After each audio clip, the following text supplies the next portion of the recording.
大家好，欢迎来到学识 Plus。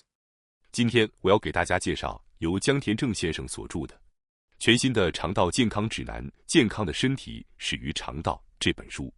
今天视频的内容包括以下2个部分：第一，心灵和身体的各种问题都源于肠道；第二，复活肠道的健康饮食法。首先是第一部分，心灵和身体的各种问题都源于肠道。提到肠道，你会联想到什么呢？可能很多人会想到消化和吸收食物的器官。然而，最新研究表明，肠道对全身的影响远超我们的认知。肠道是一个连接外部世界和身体内部的枢纽，同时它还通过网络影响着各个器官，尤其是大脑。作者指出，心灵和身体的各种问题实际上都可以追溯到肠道，例如抑郁、焦躁、无精打采等心理问题，往往与肠道问题有直接或间接的联系。数据显示，抑郁症患者中，便秘或腹泻的情况相当普遍。此外，肠道细菌产生的有害物质可能到达大脑，甚至诱发认知症。换句话说，肠道环境的恶化不仅会影响心理健康，还可能导致身体疾病。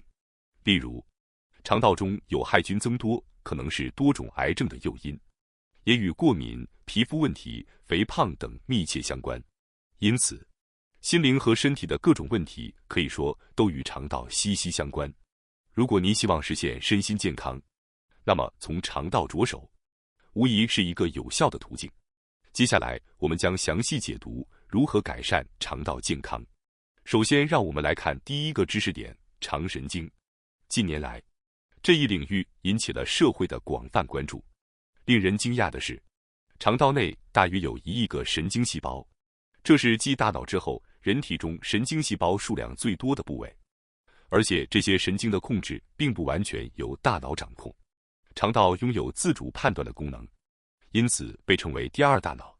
一提到神经细胞，我们通常会首先联想到大脑，然而肠道竟然也拥有多达1亿个神经细胞，因此被誉为第二大脑。这些肠神经通过迷走神经与大脑相连，其中尤为引人注目的是脑肠轴，也就是大脑与肠道之间的双向网络。这种双向的信息交流并非单向，而是肠道也会向大脑发送信息，肠道的状态会通过迷走神经将信息传递到大脑，从而影响全身各个部位。肠与身体的多重网络联动，不仅仅是与大脑，肠道还与许多器官通过复杂的网络保持沟通和协作。比如，看似与肠关系不大的心脏，当肠道出现问题时，自律神经会将信号传递至心脏，从而影响心率的变化，协同调节血流以适应肠道的需要。此外，肺部也与肠道密切相关。如果肠道有问题，呼吸可能会变浅。反之，通过调整呼吸，还能帮助肠道的蠕动功能。这些例子表明，肠道作为身体的一部分，与其他器官进行密切的交流，为维持体内功能的平衡而努力。不得不说，肠道是一个非常勤劳的器官。接下来，让我们进入第2个知识点：肠内菌群。近年来，关于肠内细菌的重要性越来越受到关注。许多人都知道，肠内细菌对健康有着重要影响。确实如此，肠内细菌是决定肠道环境的关键因素，其数量之庞大令人震惊，约有100万亿个。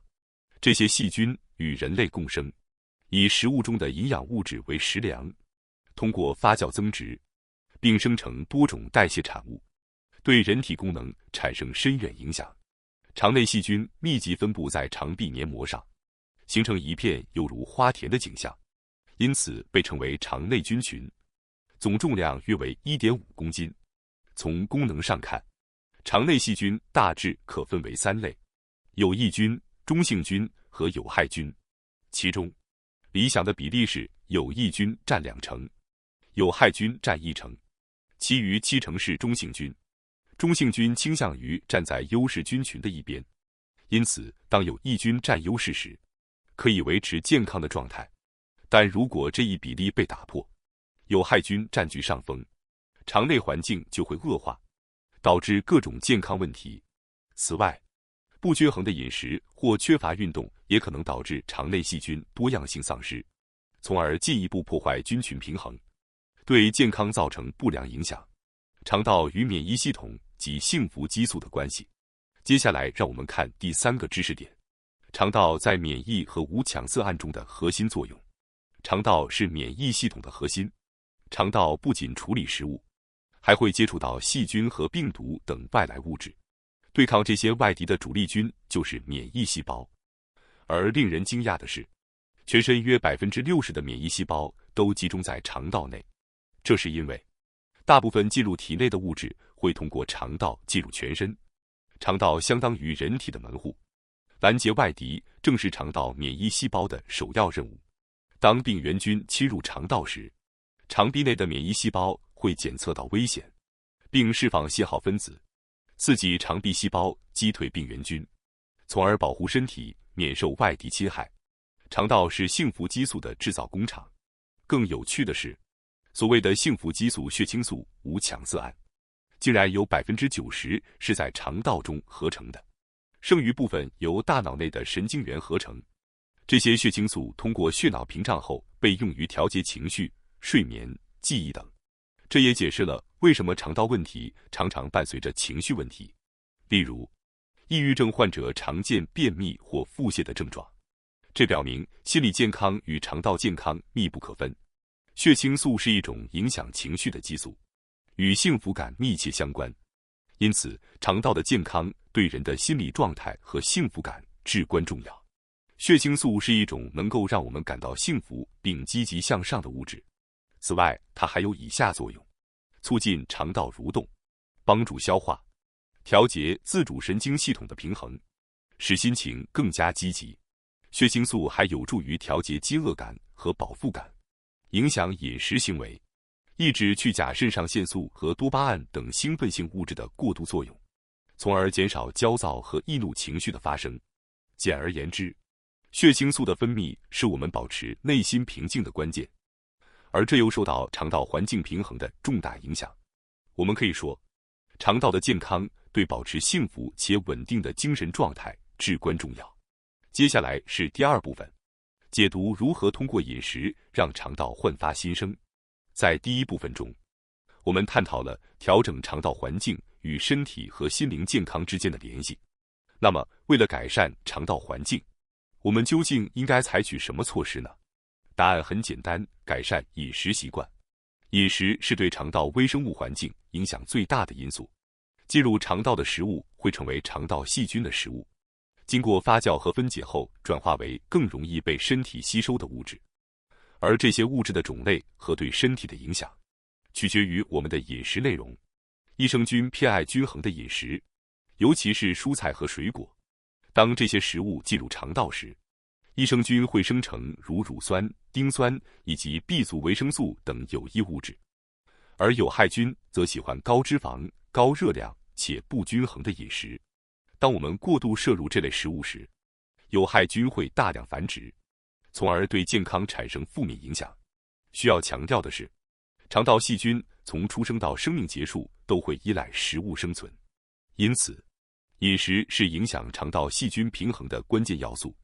通过调整饮食习惯，促进益生菌的生长，并抑制有害菌的增殖，我们能够改善肠道功能。那么，为了让肠道更加健康，我们应该摄入哪些食物呢？以下是促进健康肠道的4大食品：1. 发酵食品；2. 水溶性膳食纤维；3. 低聚糖；4. EPA 和 DHA。接下来，我们逐一解析这些食品的具体作用。1. 发酵食品。发酵食品能够刺激益生菌，并激活肠道的蠕动功能。大家熟悉的发酵食品包括纳豆、酸奶、味噌等。这些食品不仅为益生菌提供养分，还能够通过调节肠道酸碱度，抑制有害菌的生长。常见的发酵食品有纳豆、酸奶、味噌、酱油、醋、盐曲、泡菜、干酒、奶酪、红酒。2. 水溶性膳食纤维。水溶性膳食纤维能够调节肠道环境，是一类能溶于水的膳食纤维，具有良好的凝胶性和吸湿性，能够帮助调节血糖、降低胆固醇以及改善肠道健康，特别是在年龄增长时，有助于改善肠道平衡。此外，益生菌在分解水溶性膳食纤维时会生成短链脂肪酸，这种物质近年来因其促进脂肪燃烧的效果而备受关注。富含水溶性膳食纤维的食物包括海藻、牛蒡、秋葵、南瓜、荞麦、纳豆，其中有些水溶性膳食纤维对肠道的效果更为显著。西兰花中含有的萝卜硫素具有强大的抗菌作用，能够减少有害菌，调节肠道环境。即使经过加热，它的营养成分也不容易被破坏，所以建议大家在各种料理中多多利用。低聚糖。低聚糖是双歧杆菌等乳酸菌的食物，能够有效增加有益菌的数量。同时，低聚糖不会成为有害菌的食物，因此能够高效地只增加有益菌的数量。低聚糖是一种功能性碳水化合物，不仅提供少量能量，还通过调节肠道菌群促进健康。适量摄入低聚糖有益于消化系统和整体健康。低聚糖广泛存在于香蕉、洋葱和蜂蜜等食物中。EPA 和 DHA。EPA 和 DHA 是人体无法自行合成的，因此需要通过饮食摄取。它们对身体健康有多方面的作用，尤其是在心血管、脑部健康和炎症调节方面。对于肠道，这些成分不仅能够缓解肠道炎症，创造有利于有益菌生长的肠道环境，还可以作为润滑剂，改善排便情况。富含 EPA 和 DHA 的食物包括蓝鱼类，如青鱼、鲑鱼以及亚麻籽油等。作者建议使用罐装鱼类加入沙拉中。此外，鱼皮中也含有丰富的 EPA 和 DHA， 连皮一起食用可以获得更多营养。需要注意的是，像亚麻籽油这样的油类加热后容易氧化，因此建议以生食的方式摄取，比如淋在沙拉上或直接加入蔬菜中。感谢大家收看今天的节目。如果你喜欢我们分享的内容，记得点赞、订阅并开启小铃铛通知，第一时间获取我们的更新。在下次的节目中，我们将继续为大家分享更多有益的内容。再次感谢大家的支持，我们下期再见。